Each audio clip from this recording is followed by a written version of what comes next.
Hosting. हमें domain के साथ साथ हमने बात की थी कि हमें होस्टिंग की भी जरूरत होती है।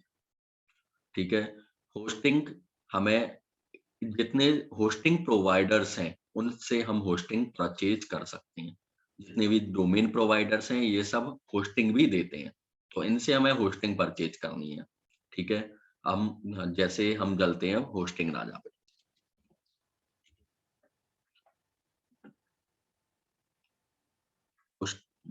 Hosting Raja .in। ठीक है, इसको हम सर्च करते हैं, एक बार देखते हैं इसमें।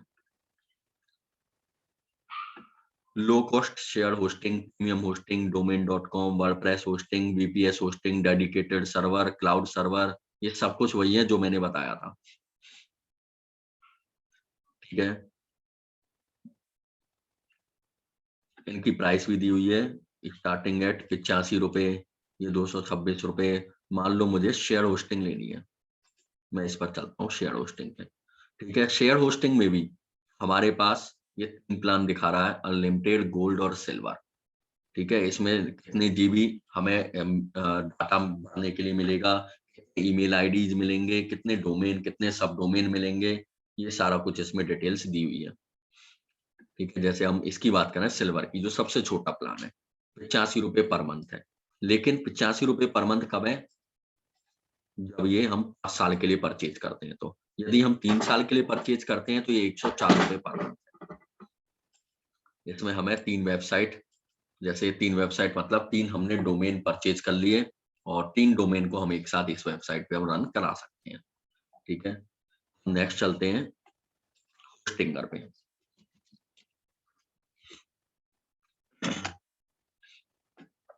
hostinger.com। हाँ, इसमें कोई ऑफर ही चल रहा है, इस वजह से सर्वर इसका डाउन चल रहा है। वेब होस्टिंग सेल चल रही है इसमें कोई, और कितने, 1 दिन रह गया है इसमें। और वेब होस्टिंग कितनी की है ये इसमें? 100 website, 100 GB, free backup, free SSL, और ये लेकिन ये है 3.5 GB, $3.5 पर मंथ, यानी 7 या 21, 7 चौक 28, यानी 200, लगभग 300 रुपए पर मंथ। ठीक है, इसे भी हम कन्वर्ट करते हैं इंडिया इंग्लिश में से, और इसको देखते हैं कि ये कितनी रेट आ रही है।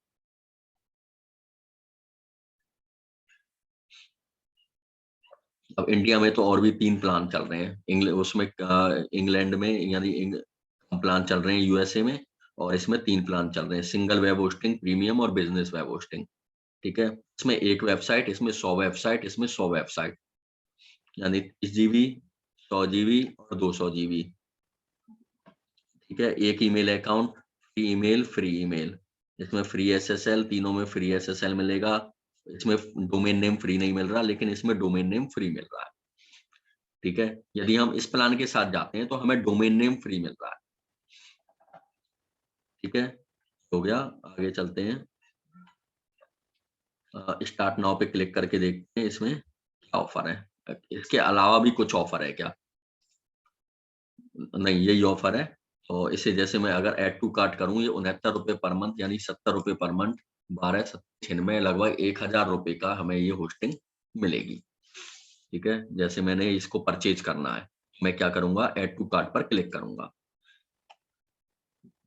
चाहे हम होस्टिंग राजा से परचेज करें, चाहे हम होस्टिंगर से परचेज करें, सबसे पहले हमें इसमें अपनी आईडी बनानी होती है। जैसा मैंने अभी होस्टिंगर से डोमेन नेम सर्च किया था तो आईडी बनाई थी, उसी तरह से यदि मैं गोडैडी से सर्च करता हूँ, परचेज करता हूँ, तो मुझे अपनी आईडी गोडैडी पर बनानी पड़ेगी। ठीक है, ये है, इसमें भी अंदर जाके कुछ और ही खुल रहा है। यदि मैं 1 महीने के लिए लेता हूँ तो 349 रुपए में, यदि मैं 1 साल के लिए लेता हूँ तो ये पड़ेगा टोटल 1668 रुपए में, और यदि मैं 12 दूनी 24, 2 साल के लिए लेता हूँ तो ये पड़ेगा 2376 रुपए में, ये 3312 रुपए में। ठीक है, ये इसके प्लान है। उसी तरह से गोडैडी पे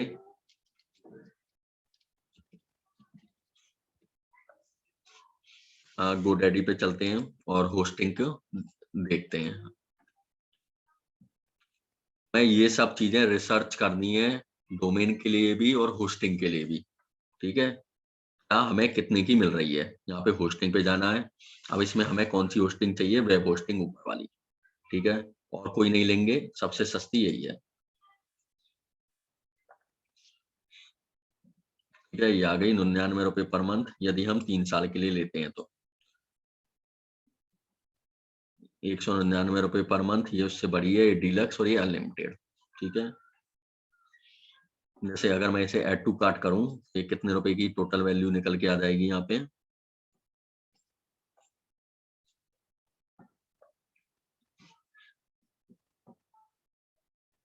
इसको मैं हटाता हूँ, मुझे ये नहीं चाहिए। अब मुझे कितने महीने की चाहिए, 1 मंथ की, 199 रुपए में। और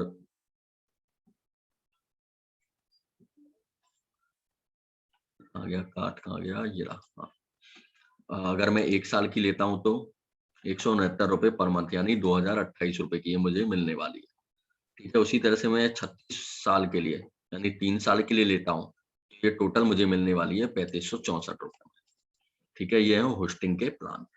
इस तरह से हम होस्टिंग परचेज कर सकते हैं और होस्टिंग अपने लिए सर्च कर सकते हैं, ठीक है। मान लो ये परचेज करनी है तो मुझे क्या करना है, मान लो 1 महीने के लिए परचेज करनी है तो 199 रुपए पर मंथ में, और कंटिन्यू टू कार्ट करने के बाद यदि हमारी आईडी GoDaddy पर है, ये हमसे लॉगिन कराएगा। और यदि आईडी गोगिन नहीं है हमारी GoDaddy पर, तो ये हमसे आईडी क्रिएट करवाएगा, ठीक है। जैसे आई एम रेडी टू पे,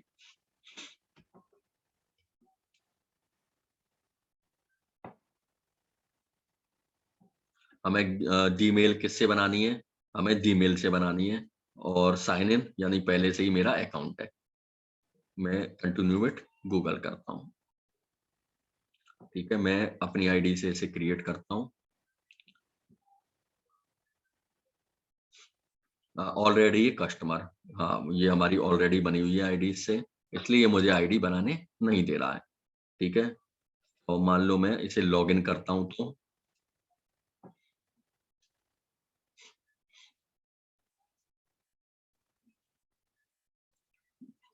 दोबारा से चलता हूँ और अब की बार इसे मैं साइन इन करता हूँ बजाय साइन इन, ठीक है, क्योंकि इस पर आईडी ऑलरेडी बनी हुई है। ये आईडी और यहाँ पे पासवर्ड, और मैं साइन इन कर देता हूँ, शायद ये पासवर्ड सही हो। हाँ, ये सही है, ठीक है। अब ये हमसे कार्ड की डिटेल मांग रहा है, यहाँ पे अपनी कार्ड की डिटेल डालो, और 199 का रुपए का ये, और 235 रुपए की हमारा टैक्स, टोटल ये पड़ेगा 235 रुपए में। किस तरीके से पेमेंट करना चाहते हैं, net banking, debit cards, wallet, UPI, जिस तरीके से पेमेंट करना चाहते हैं, हमें पेमेंट की डिटेल डालनी है। और पेमेंट करने के बाद 1 साल के लिए या 1 महीने के लिए या 2 साल के लिए या 3 साल के लिए होस्टिंग हमारी, ठीक है। इस तरह से हम होस्टिंग परचेज कर सकते हैं। होस्टिंग की डिटेल भी हमारी आईडी पर आ जाएंगी, ठीक है। उसके साथ साथ मैं वापस चलता हूँ,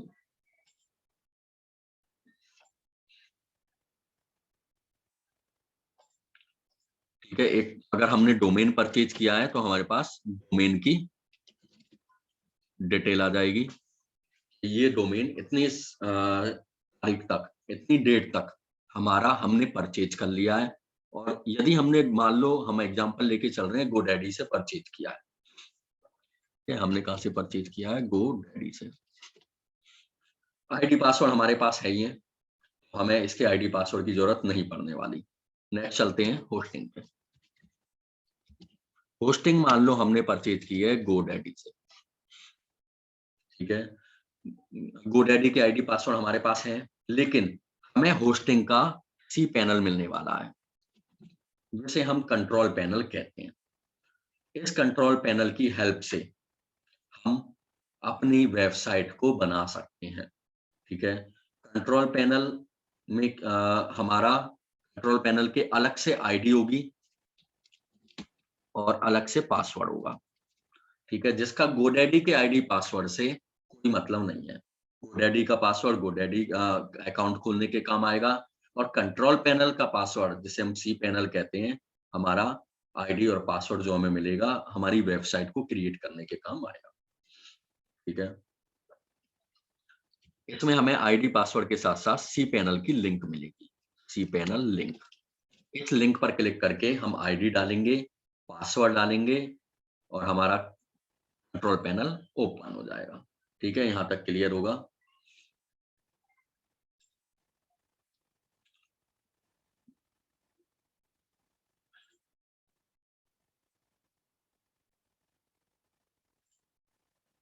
वापस से मैं शेयर करता हूँ। जैसे मैंने गोडैडी से डोमेन नेम परचेज किया हुआ है। ठीक है, मैंने godaddy.com ओपन किया। यहाँ तक तो हमने किया था, पर कैसे परचेज करना है। ठीक है, ये ऑलरेडी मैंने साइन इन किया हुआ है, और साइन इन करने के बाद मैं इसे लॉग आउट करता हूँ एक बार। किस तरह का पेज ओपन होगा ये भी शो करता हूँ, और इसे फिर से मैं साइन अप करता हूँ।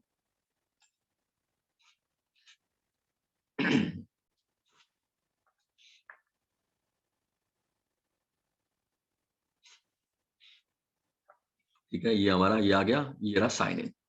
मैंने इस पर क्लिक किया और ये साइन इन पर क्लिक किया।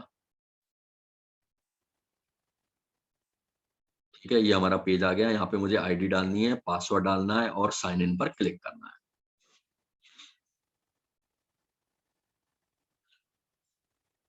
ये मेरा गोडैडी का अकाउंट ओपन हो गया है, जहां से मैंने डोमेन नेम परचेज किया हुआ है। ठीक है, यहाँ तक क्लियर होगा। यहाँ पे ये देखो मैंने कौन सा, ये रहा मेरा डोमेन नेम जो मैंने परचेज किया है। ये मेरी डोमेन की डिटेल है। ठीक है, और ये सर,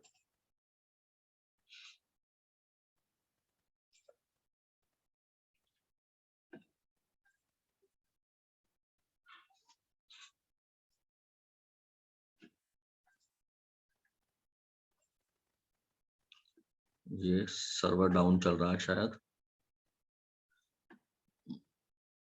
हाँ, ये आ गई, ये मेरी आ गई ये। वापस बैक करता हूँ।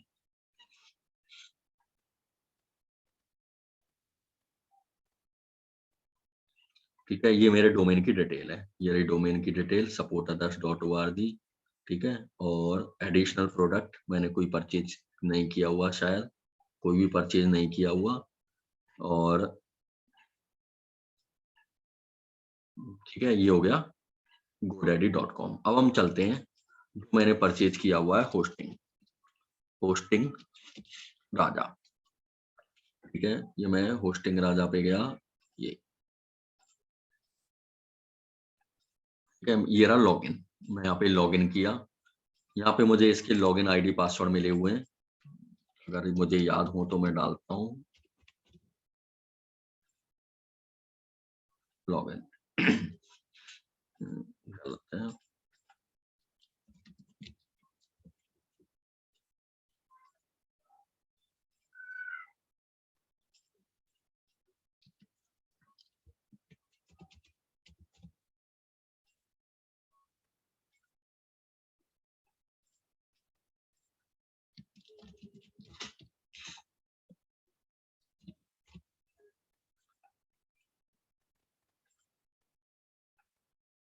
हाँ, ये हो गया। ठीक है,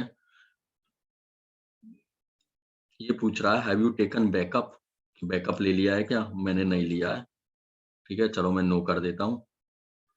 ठीक है, चलो हटा देते हैं। ये मेरा पूरा डिटेल खुल गया।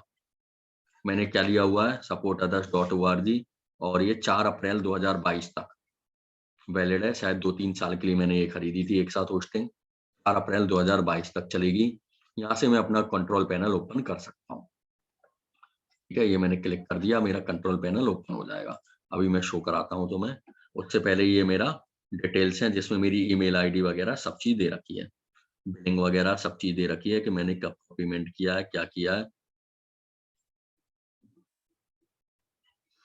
ये रहा। ठीक है, ये मैंने 2020 में 2 साल के लिए परचेज की थी 2800 रुपए में। ठीक है, उससे पहले मैंने 1 साल के लिए परचेज की थी 1800 रुपए में। और इस तरह से ये मेरे जितने भी ईमेल आईडीज हैं, मतलब जितने भी ईमेल आए हुए हैं, ये सारे ईमेल्स मैंने, ये रहा ईमेल, ठीक है, ये मेरी सर्वर की डिटेल्स। इस तरह से मुझे लिंक, आईडी और पासवर्ड मिलने वाली है, ठीक है। और मान लो मेरे पास आईडी पासवर्ड गलती से डिलीट भी हो जाते हैं, तो हमारे पास ये मेरी आईडी पे आने वाली है, और जीमेल आईडी जो मैंने कनेक्ट की थी उस पर भी आने वाली है, ठीक है। दोनों में से डिलीट हो जाते हैं। हम तो ये कह रहे हैं कि इसमें से भी डिलीट हो गए, ये मेरी मेल है, यहाँ से मैंने डिलीट कर दी। और इसके अलावा आगे भी हमारी जीमेल आईडी में से भी कंट्रोल पैनल के आईडी पासवर्ड डिलीट हो गए, और होस्टिंग राजा के भी आईडी पासवर्ड डिलीट हो गए, सब कुछ डिलीट है हमारे पास। हम फॉरगॉट पासवर्ड पे जाके अपना पासवर्ड फॉरगॉट कर सकते हैं और उसे दोबारा रीसेट कर सकते हैं, ठीक है। और हमारी अब आ गई हमारे होस्टिंग राजा अकाउंट ओपन हो गया, हमारा पासवर्ड रीसेट हो गया। रीसेट होने के बाद मैं जाऊँगा माय डैशबोर्ड में, ये रहा मेरा कंट्रोल पैनल। मैं इस पर क्लिक करूँगा, मेरा कंट्रोल पैनल ओपन हो जाएगा। ये ओपन नहीं हुआ, मैं सेंड एनीवे पर क्लिक करूँगा, ये ओपन हो गया मेरा कंट्रोल पैनल। यहाँ से मैं अपने वेबसाइट को क्रिएट कर सकता हूँ और अपनी फाइलों को अपलोड कर सकता हूँ और अपने लिए वेबसाइट क्रिएट कर सकता हूँ। हमारे पास होस्टिंग राजा सी पैनल में ये इतने सारे सॉफ्टवेयर्स हैं, वर्डप्रेस, जूमला, एसएमएफ और ये ओपन स्टोर, ये दुनिया भर के सॉफ्टवेयर हैं। मैं किसी भी सॉफ्टवेयर का यूज करके अपने लिए वेबसाइट क्रिएट कर सकता हूँ, लेकिन इसमें जो सबसे फेमस सॉफ्टवेयर है जिसके बारे में हम पढ़ने वाले हैं वो है वर्डप्रेस, ठीक है। यहाँ तक क्लियर होगा। मेरा कंट्रोल पैनल ओपन हो गया, इसमें मैं अपनी सारी फाइल्स वगैरह, मेरे अकाउंट वगैरह सब चीज इसमें डिटेल्स दे रखी हैं। मैंने कौन-कौन सा डोमेन डाला हुआ है, कौन-कौन से सब डोमेन डाले हुए हैं, सब इसमें दे रखा है। यहाँ तक क्लियर होगा। आगे चलते हैं। हम बात कर रहे थे, वापस आते हैं ये, हाँ, मैंने डोमेन परचेज किया हुआ है गोडैडी से, होस्टिंग परचेज की हुई है गोडैडी से। हमारी साइट लाइव हो जाएगी, कोई भी प्रॉब्लम नहीं आने वाली। लेकिन अब मान लो मैंने डोमेन परचेज किया हुआ है गोडैडी से और होस्टिंग परचेज की हुई है किसी और से, मतलब डोमेन और होस्टिंग अलग-अलग सर्विस प्रोवाइडर से परचेज किए हुए हैं, जैसा कि मैंने किए हुए हैं, ठीक है। गोडैडी से डोमेन और होस्टिंग राजा से होस्टिंग परचेज की हुई है। ऐसे में मुझे नेम सर्वर अपडेट करने की जरूरत पड़ती है। नेम सर्वर अपडेट हमें इसलिए करने होते हैं जिससे कि हमारी वेबसाइट लाइव हो सके। जब तक मैं नेम सर्वर अपडेट नहीं करूंगा, हमारी वेबसाइट लाइव नहीं होगी। ऊपर वाले केस में क्या हो रहा था, दोनों ही एक ही कैटेगरी के हैं, गोडैडी गोडैडी या फिर होस्टिंग राजा। डोमेन भी एक ही सर्विस प्रोवाइडर से लिया गया है और होस्टिंग भी एक ही सर्विस प्रोवाइडर से ली गई है, तो दोनों आपस में अपने आप एडजस्ट कर लेंगे, हमें कहीं भी कोई प्रॉब्लम नहीं आने वाली और हमारी वेबसाइट लाइव हो जाएगी। लेकिन यहाँ पे दोनों अलग अलग हैं, तो हमारे वेबसाइट को लाइव होने में प्रॉब्लम आने वाली है। इसके लिए हमें नेम सर्वर अपडेट करने की जरूरत होती है, ठीक है। यहाँ तक का कॉन्सेप्ट समझ में आ गया होगा।